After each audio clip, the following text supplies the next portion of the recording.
At ngayong gabi mga kapatid, itong ating pag-aaralan, ah, the husband's leadership over his wife. Medyo ano ito, para sa atin ito, mga kapwa ko mga ano, kalalakihan na may mga asawa, para sa atin po ito. Ha? Sana tutukan po ninyo. At siyempre, kasama na rin ang misis dito, mga kapatid, lalo pa, it's a husband and wife relationship. Kung mayroon pang kulang siguro ng pagpapahayag ng salita ng Panginoon, o rather, kulang ang pagpapaliwanag sa pulpito, marahil ito, mga kapatid. Kung minsan natutukoy lang ito pag panahon ng Father's Day o kaya panahon ng Mother's Day, hindi kailangan na isang taon lang ang Father's Day o kaya isang taon lang ang Mother's Day. Dapat araw-araw Father's Day, araw-araw Mother's Day. Ganun po yun, mga kapatid. Bakit? Kasi po, sa karanasan po natin na pang-araw-araw, involved po yung relationship na yon. Ha?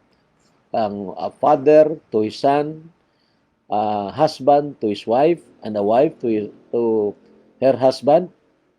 Involved po yan. Meaning, dapat talaga naturuan tayo.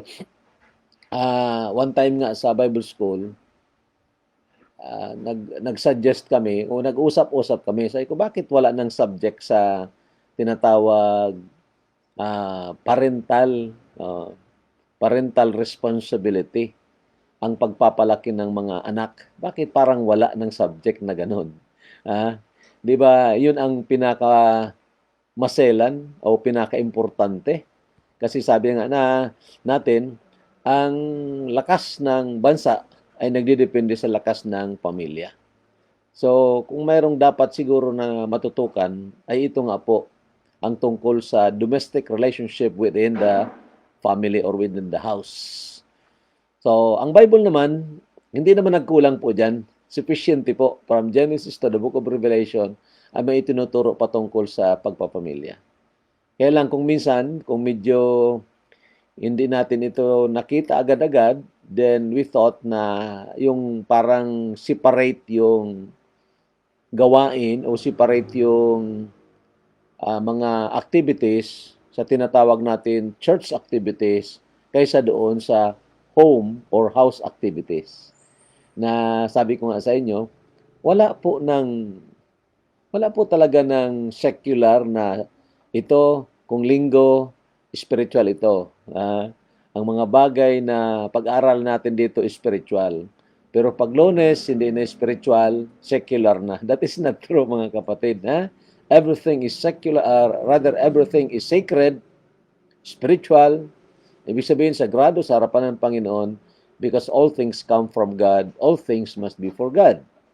So, kasama na po ang pagpapamilya.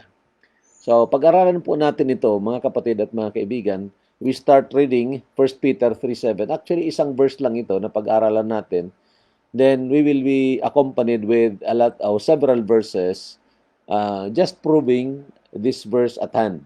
Sabi dito, husbands, likewise, dwell with them with understanding, giving honor to the wife as to the weaker vessel, and as being heirs together of the grace of life, that your prayers may not be hindered. So, kung kagabi, tinukoy po natin yung pagpapasakop ng babae sa kanyang asawang lalaki. At doon ipinakita natin na medyo mahirap ngayon na sitwasyon, ang babae ay mananampalataya, ang kanyang asawa ay hindi mananampalataya. Subalit, nakita natin na ang exhortation from the Word of God madadala ng babaeng mananampalataya ang kanyang mister para manampalataya sa Panginoon, hindi sa pamamagitan ng physical or outward attraction, kundi sa pamamagitan ng beauty, incorruptible beauty, alongside with gentle spirit. So, that's the characteristics of the inner person. Yon. So, napag-aralan natin ito kagabi. At oo nga, mahirap ng isang babae, mananampalataya ay magpasakop sa hindi mananampalataya. Subalit, walang imposible sa Panginoon, ma-avail ang biyaya. Likewise, mga kapatid, ang mga kalalakihan, mahirap din na gampanan ang role o ang papel na itinalaga ng Panginoon sa kanya para sa kanyang misis. Mahirap din yun, lalo na kung medyo ang misis mo ay hindi mananampalataya. Mahirap din yun. But then, the grace of God is available. Kaya dito, ang exhortation, husbands, likewise, katulad din sa exhortation sa babae, dwell with them with understanding, giving honor to the wife as to the weaker vessel, and as being heirs together of the grace of life, that your prayers may not be hindered. So there are key issues in man's leadership over his wife. May dalawa tayong tutukuyin dito. Mga susi na mga issues. Minsan pinaglalabanan ito. Pwede ba na ang babae mamuno? Ganon. Ano ba ang sinasabi ng salita ng Panginoon? Yun po talaga dapat ang tinitingnan natin. Kasi ang Biblia, mga kapatid, kumpleto po ito, inerrant po ito, hindi ito magkakamali, infallible po ito, unchanging po ito. Kung ano ang sinasabi ng salita ng Panginoon, totoo po talaga yan, maaasahan po yan. So, distinctions o ang pagkakaiba ng lalaki sa babae sa papel na gagampanan nila, ang Diyos po ang nagtalaga niyan. Parte po yan ng tinatawag created order. So, distinctions in masculine and feminine roles are ordained of God as part of the created order. Ang problema sa sanlibutan, mga kapatid, inaalis yung distinction na yon. They're trying to remove that distinction. Kaya nga, mayroong tinatawag unisex movement na kahit nasa pananamit, parang hindi na nakikita yung pagkakaiba, yung distinction. Ang lalaki parang nag-aasta na babae. Ang babae parang nag-aasta na lalaki. Pero sa Bible, maliwanag po yan. Mayroong distinction. Male and female, iba po talaga yon. Ngayon, medyo talagang magulo ang sitwasyon, mga kapatid. Dahil itong tinatawag nilang gender sensitivity.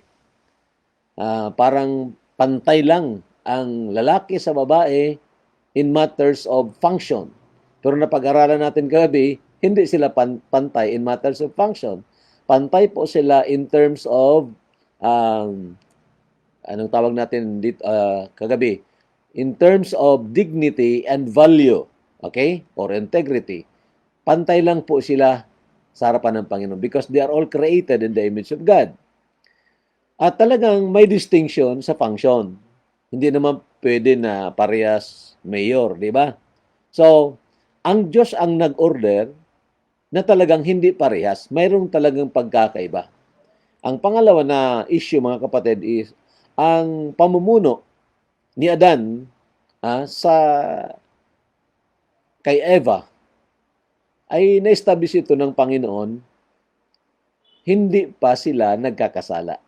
Meron kasi ng view na kaya daw ang babae ay dapat magpasakop sa lalaki dahil ang babae ay natukso, nadayaan, at dahil doon, yun ang dahilan na kaya ang Diyos ay ginawa ang lalaki na leader. Pero kung hindi daw nagkasala yung babae, parang walang leader, parang ganon. But that is not true. Kung pag-aralan nyo sa scripture, mga kapatid, ang leadership na sinasabi ng salita ng Panginoon is on the basis that Adam was created first. Yung naging epekto ng kasalanan, secondary consideration po yon. Okay, tingnan po natin salita ng Panginoon. 1 Timothy chapter 2, 11 to 13. Let a woman learn in silence with all submission. Manahimik daw ang babae, matuto siya na manahimik na nagpapasakop siya. And I do not permit a woman to teach or to have authority over a man. So, hindi naman ang pinagbabawal ang pagtuturo, kundi na mamuno ang isang babae over a man, yun ang pinagbabawal. I do not permit a woman to teach or to have authority over a man, but to be in silence. Then ibinigay ang dahilan. For Adam was formed first, then Eve. So hindi po dahil ito sa pagkakasala, kundi by order of creation, unang nilikha si Adan. Alam naman natin po yon. From the dust of the ground, ang Panginoon humubog ng katawan ng tao, tapos hiningahan siya ng kanyang espiritu, and then naging buhay na kaluluwa ang tao. And then pinatulog siya then kinuha yung one rib sa tadyang ni Adan, and then ginawa si Eva. So makita natin, ang leadership na sinasabi dito ng lalaki over the wife is because man was created first. Okay? Tandaan po ninyo yan. Hindi po yan, hindi pa nagkasala si Adan at si Eva during the time. Ang sumunod na verse, of course, na binabanggit dyan, na Adam was not deceived, but Eve was deceived, being in transgression. So, that is secondary. But the primary issue, mga kapatid, is ang lalaki talaga ang itinalaga ng Panginoon na mamuno sa babae. Hindi dahil nagkasala o si Adan o si Eva, kundi dahil yun ang order. Meaning, yun talaga ang gusto ng Panginoon eh. That is God-ordained order. Okay? So, mahirap kung gagawa tayo ng sarili nating sistema. Pero ang Panginoon may sarili ng sistema. In that kind of governance in a family, then there must be one who is the leader. You try to imagine if there are two leaders in the family. Di ba? Pag sabi ng lalaki, anak, huwag kang aalis. Sabi ng babae, anak, pwede kang umalis. Ano mangyari? Magulo. Di ba? Magulo po yun. And that's the reason that God has already put this in before the fall of Adam, the order of leadership was already ordained of God. Okay?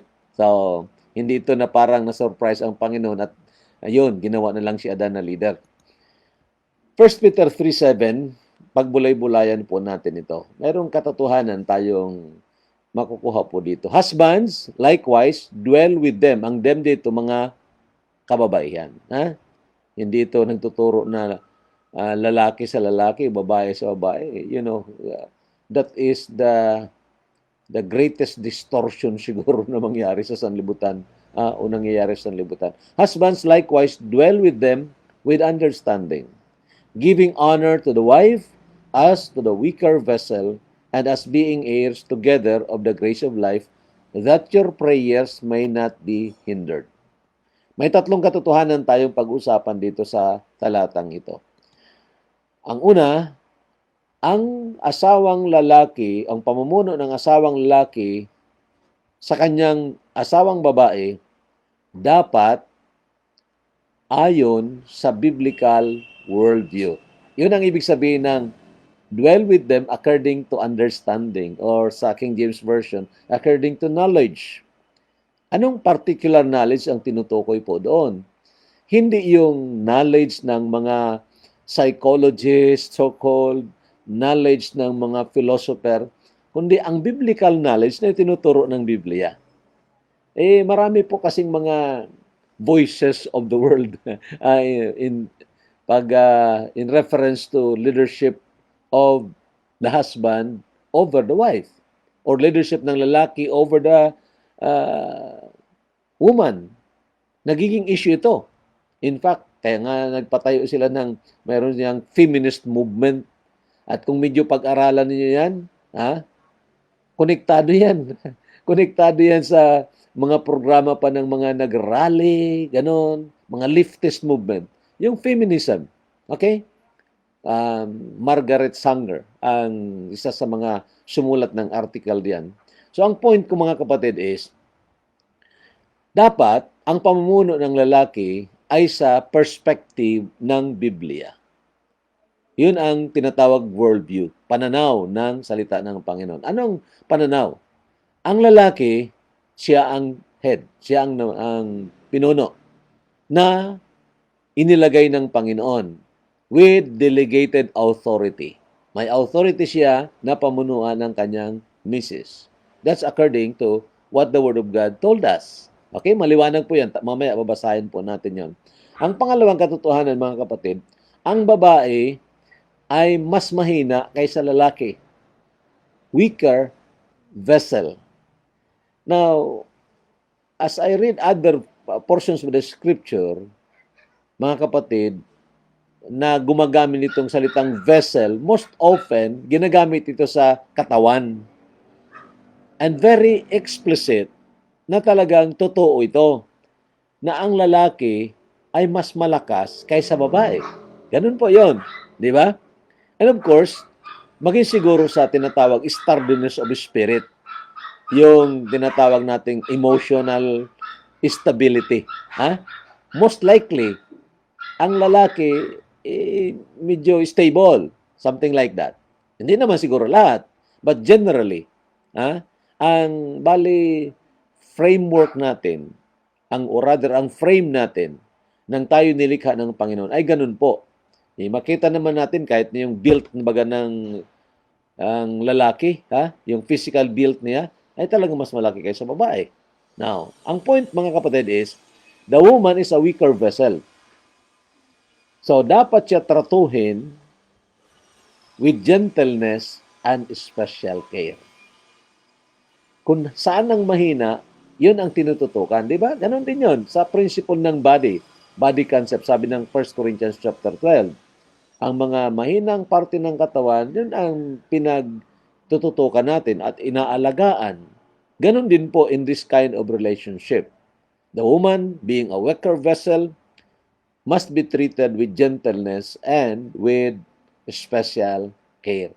Hindi nga po siya punching bag, di ba?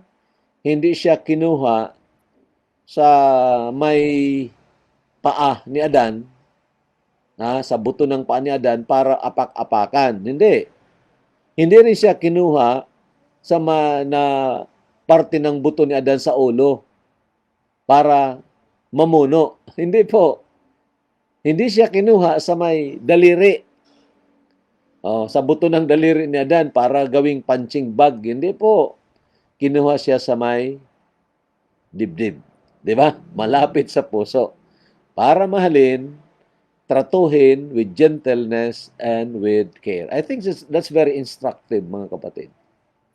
So, ang pangatlo dito is, pareha sila, both of them are heirs of the grace of life. Sabi daw yung sa binasa natin. So, anong ibig sabihin nito?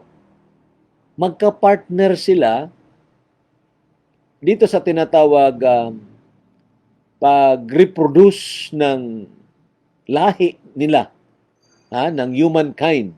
Magka-partner nga talaga ang lalaki at ang babae. Hindi pwede lalaki at lalaki, babae-babae. So in that sense, they are both heirs of the grace of life. So they must live in harmony. In mutual love. Mutual love. Hindi na ang lalaki, mahalin lang ang babae abusuhin ang pag-ibig ng lalaki. Hindi po. O kaya ang babae, magpasakop lang sa lalaki, pagkatapos ang lalaki naman, abusuhin yung babae. No, it's not. They must live in mutual love and in harmony. At ang sabi dito sa last part ng 1 Peter chapter 3 verse 7, pag hindi maayos ang pagsasama ng mag-asawa. Pag sinabi ko po mag-asawa, kasal po ito, Kasal po ito, hindi ito parang ka-live-in. Ha? Hindi po. Talagang kasal kayo. Okay? Ngayon, ang pagsasama ng mag-asawa, mga kapatid, pag hindi maayos, nakakasagabal sa pananalangin. So, yun ang maliwanag. Meaning, in this kind of situation, kailangang mag-grow. Banggitin ko na, mamaya i-expound pa natin yon. Ang relasyon na ito, kailangang lumago sa pagmamahalan sa isa't isa at kailangang lumago sa pag-iintindihan sa isa't isa. Anong ibig sabihin ng intindihan? Kasi po, hindi tayo perfecto. Alam natin yon. Ako hindi perfecto. Alam niya ng misis ko. Ang misis ko hindi perfecto. At kilala niya ako, kilala ko rin siya. May mga kainaan ako. Alam niya yan. May mga kainaan din. Ang misis ko, alam ko rin yon. Anong ibig kong sabihin yan? Magkaintindihan. Meaning, we must grow in forgiving and understanding one another. Kaya nga itinuro ang doktrina ng forgiveness kasi hindi nga tayo perfecto. Na kung ang isa ay nagkasala, and then, dapat mapakumbaba na humihingi ng kapatawaran, ang hinihinga ng kapatawaran, dapat mapakumbaba din na nagpapatawad. So in that sense, mga kapatid, they can live in harmony. Ha? Hindi away. So, mayroong mga solusyon ang Panginoon sa lahat ng relational problems. Mayroong solusyon ang Panginoon. Hindi pwede at hindi dapat na maghiwalay, mag-divorce ang mga mananampalataya. Now, one of these days siguro, I'll be taking up that kind of controversial issue. Ika nga tungkol sa divorce. Ha? Kasi mayroong divorce na pag gusto ka lang. Kahit anong kadahilanan. Pero the Bible is not telling us about that. Anyway, mga kapatid, both of them are heirs of the grace of life. They must live in harmony so that their prayers will not be hindered. So, ito ang natutunan natin sa 1 Peter chapter 3 verse 7. Now, gusto nating tingnan sa tingin ng Panginoon, ano ba ang relasyon ng lalaki sa kanyang asawang babae? Ano ba ito? Physical, social lang na relasyon? Ito lang ba ay parang para magkaroon ng fulfillment ang desire ng lalaki sa babae, physically, emotionally, and then ang babae ay ganun din? Ganun ba yon? O kaya para lang manganak? Para dumami lang ang humankind? Is that the reason why God ordained marriage between husband and wife? Hindi kaya maaring gawin din ng Panginoon na paramihin ang tao kahit wala ng lalaki at babae? What I mean, kahit walang success, walang distinction, puro lalaki lang. Halimbawa, pwedeng gawin yun ng Panginoon. O kaya puro babae lang, pwedeng ganon. But the point is, mayroong napaka-gloryoso, napakadakila na pananaw, biblical na pananaw tungkol sa relasyon ng asawang lalaki sa kanyang asawang babae. So, ang hope ko naman, ang pag-asa ko naman mga kapatid, kung makita natin ito, then we would put emphasis on our relationship with our partners or spouse. We'll put emphasis on that because we are displaying a glorious relationship. And that's the relationship with Christ and the church. The wife is a picture of the church. She is to submit to her husband as the church submits to Christ. Tandaan po ninyo yan. Yan po ang picture, ang larawan. Ang babae, inaatasan siya na magpasakop sa kanyang asawang lalaki dahil ito ang role or papel na ginagampanan ng ecclesia, yung tinatawag na church, sa Panginoong Jesucristo. Ang lalaki naman, the husband is a picture of Christ. Grabe ito. Medyo Anong tawag dito? Nakakatakot. Ha? Tayong mga kalalakihan, picture ni Christ. Ah, parang nakakatakot na malayo ang ugali natin sa ugali ng Panginoon Kristo, di ba? So, the husband is a picture of Christ. He is to love and lead his wife just as Christ loves and leads his church. Ibig sabihin, ang ginagawa ng lalaki na pagmamahal sa kanyang asawang babae, pagdi-display ito. It's a showcase.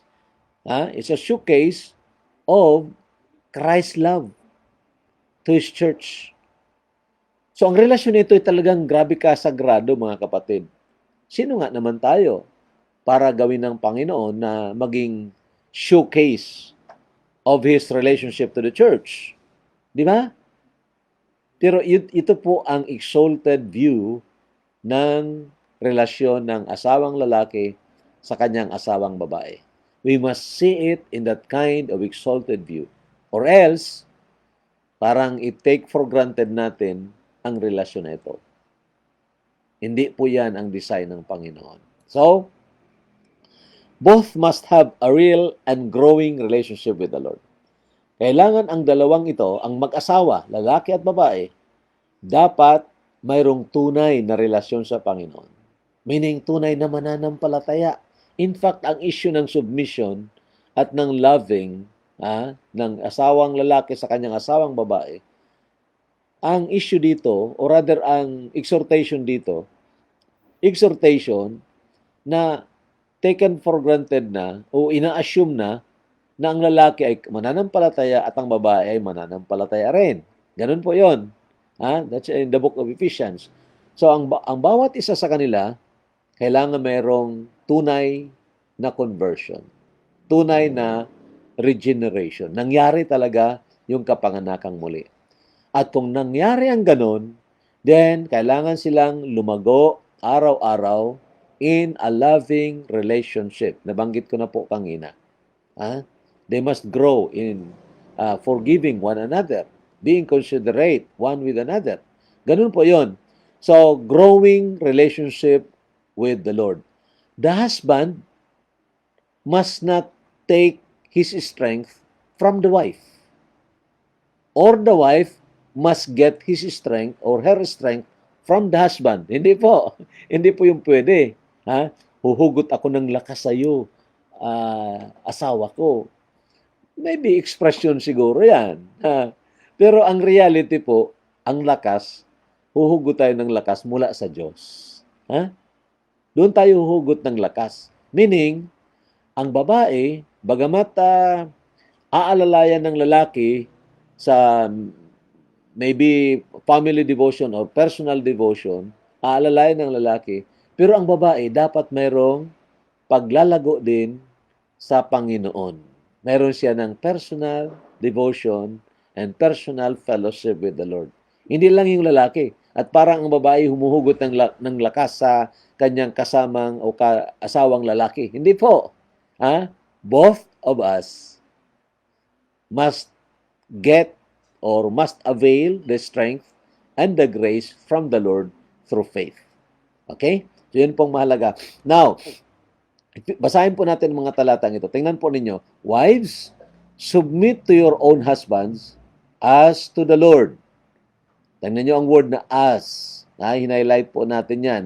That's a simile, meaning kung paano nagpapasakop ang eklesiya sa Panginoong Jesucristo, ganun din daw dapat nagpapasakop ang babae sa kanyang asawang lalaki.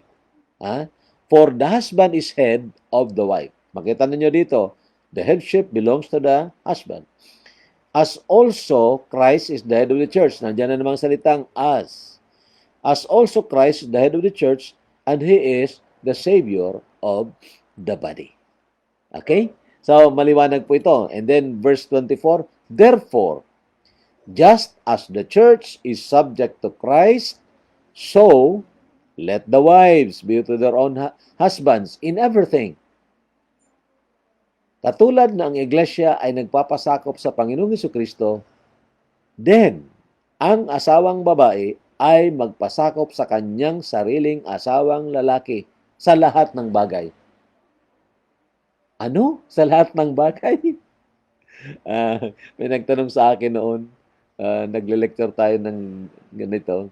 Nagtanong sa atin kung pati yung pagbibili ng baro, pagbibili ng mga gamit, kailangan pang ipaalam sa kanyang mister dahil yun parte ng pagpapasakop. Siguro ko naman, we do not go to that kind of extreme. Di ba? But I believe that there must be mutual consensus. Ang ibig sabihin, may consultation and then may agreement. Nag-consult, pagkatapos nag-agree. Kasi hindi naman siguro ang leader mitikuloso na halimbawa bumili ng baro ang babae at hindi nakapagpaalam sa asawang lalaki, then pag-uwi niya, pagagalitan niyang misis niya, hindi ka nagpasakop dahil sabi ng verse 24 na ito and everything, dapat nagpasakop ka sa akin. Hindi naman ganoon siguro, mga kapatid, ha? Wag natin ganoon. Mamaya, I'll try to tell you what is the portrait of leadership. Okay? And then, of course, verse 25 and 26, husbands, love your wives, just as Christ also loved the church. Utos ito sa atin, mga kalalakihan. Love your wives. Paano? Katulad ng pag-ibig ni Kristo. Grabe, katulad ng pag-ibig ni Kristo. Paano ba tayo inibig ng Panginoong Kristo? Inibig ba tayo dahil karapat-dapat tayong ibigin? Hindi po. Hindi po. So meaning, kahit hindi karapat-dapat ibigin ang ating misis, meron ba kayang misis na hindi karapat-dapat ibigin? Pero ibig kong sabihin, mga kapatid, it is not because of the loveliness per se or the amiability of the woman per se or the wife per se that you should love her because she's very amiable, she's very lovable. Not because of that. But more than that, it's because we are displaying the love of Christ. So meaning, even at times that our wives are at fault with us, then we ought to love them just like Christ loved us. Hindi ba ang Panginoong Jesucristo, mga kapatid at mga kaibigan, ibinigay niya ang kanyang buhay para sa atin? Do you think ito rin ang nire-require ng Panginoon sa atin, mga kalalakihan? Na handa tayong ibigay ang ating buhay para sa ating asawang babae. And I believe that's the essence of that. Handa nating ibigay ang ating sarili. Okay? So, that He might sanctify and cleanse her with the washing of water by the word. Now, portrait of leadership. Tingnan natin ang pamumuno. Ano ba ang picture ng pamumuno? The portrait of leadership na sinasabi ng Biblia. First, husband's leadership over his wife is not dictatorial, but loving and serving. Okay, this is the picture. Okay? It's not dictatorial. Na parang, akong pinuno dito, ha? Dapat sunod ka sa akin. Bawat sabihin ko, sunod ka. Sapagkat kung hindi, may mangyayari sa iyo. Ano ka? Di ba? Hindi po ganun ang tinuturo ng Biblia. Hindi po ito parang Hitler. Husband's leadership over his wife is not dictatorial but loving and serving. Sino ang model natin? Ang Panginoong Jesucristo. Sabi sa Matthew 20:27 and 28, and whoever desires to be first or to be chief, sa ibang translation, chief yun or leader. Whoever desires to be first or to be chief or leader among you, let him be your slave. Ano ang ginagawa ng slave? Nagsiserve. Okay? Then, binanggit ng Panginoon ang kalintulad niya. Ang ibig sabihin, ito ang kanyang misyon. Ito ang kanyang ginawa nang siya pumarito sa libutang ito. Just as the Son of Man did not come to be served, but to serve. Naalala niyo yung sabi ko sa inyo kagabi, mga kapatid, kung sino ang mas malakas, yung tumutulong o ang tinutulungan? Sino ang mas malakas? Mas malakas ang tumutulong. God is our helper. He serves us. Ha? Sana may maunawaan po natin ito. Sabi ng Acts chapter 17, si Jesus Christ o ang Diyos is not served with men's hand as if that He needs something. Mayroon bang incompleteness ang Diyos? Mayroon bang kakulangan ang Panginoon na tayo ang makakakumpleto? Kaya paglilingkuran kita, Panginoon, pasasayahin kita, Panginoon. Bakit? Napakalungkot ba ng Panginoon? Di ba? Pero ito, ang tinuturo dito, He came to serve. Kaya nga, naalala ninyo mga kapatid, ang Panginoong Jesucristo, para i-demonstrate ito niya ang pagpapakumbaba at ang paglilingkod, nang malapit na siyang hulihin, on the last night, doon sa tinatawag Ultima Cena, then kumuha ang Panginoon ng palanggana, nilagyan ng tubig, mayroon siyang tuwalya, at sinimulan niyang punasan ang mga paa ng kanyang mga lingkod o ng mga alagad. Di ba? Iyang gawain yaon, mga kapatid, gawain nyo ng parang kung sa atin sa Pilipinas, aliping sa gigilid. Aliping sa gigilid. Yung mga inuutusan sa mga menial kind of works. Doon, ang picture is, ang mga ginagamit o pinapagawa ng ganung mga trabaho na kung may mga panauhin, pupunasan ang paa, ang gumagawa niyan, yung pinakamababang uri ng alalay. And yet, the Lord Jesus Christ, He is Lord. Subalit, siya ay nagpakumbaba at pinunasan niya ang paa ng kanyang mga alagad. Displaying the loving relationship, not dictatorial kind of leadership. So, kung makakita kayo ng mga medyo diktador, nako, we will tackle that.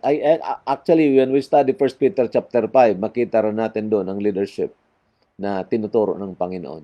Over the church naman. Okay? So, hindi yung diktador. So, husbands, number 2, husband's leadership over his wife is not capricious but considerate. Hindi sa kapritsyo. Hindi dahil sa, ito ang gusto ko. Di ba? Bakit? Ang gusto mo ba, sigurado ka na yan din ang gusto ng Diyos. Di ba? Oo nga. So, hindi ito demanding. Hindi ito demanding. But rather considerate. Okay? Husbands, likewise, yung binasa na natin, likewise, dwell with them with understanding. Learn to understand. Okay? Giving honor to the wife. Ang reason why? As to the weaker vessel. Yun nga, pinag-discuss na natin ko. Tangina. Okay? Na dahil mahina ang babae, hindi lang physically, emotionally siguro, ganun din, mahina, then siya ay alagaan, tratuhin with special care. Special care. Okay? So, 1 Peter chapter 3 verse 7 yan.